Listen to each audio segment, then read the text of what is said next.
Hey, I'm Johnny from Johnny's Vintage Motorcycle Company, and we are offering a wheel for sale. Now, we don't know for sure, but we've had some guys that they're fairly knowledgeable about these bikes. Say it's a 74 Honda CR250. It may fit others. The rim is nice. It's a nice rim. It's got a nice decal, the DID decal, and I really don't see any tire iron marks on the rim at all.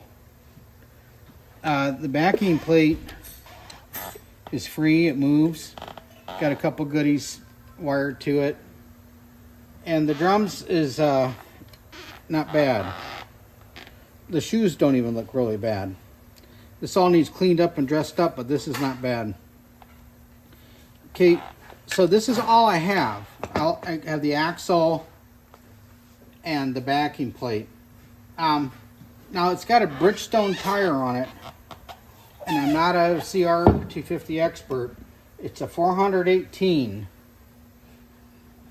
and it's a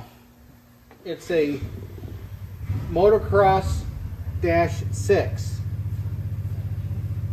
So I'm not sure if that's stock or genuine on the bike or not. So I'm just going to put it on a tire balancer. Oh, okay, they said it's a 73 or 74 on the tag. So I'm put on a tire balancer, and let's see what's happening exactly here. The bearings don't even seem like they're really that bad. But with the tire on it and stuff, I mean, it's not bad. You could actually probably run it as is. I'd probably give the spokes a tune-up. But this is good stuff.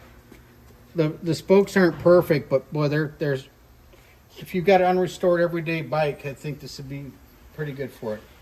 Okay, so we got low-cost shipping available on request, depending where you live. We go to a lot of races here in Ohio. All right, well, thanks for looking.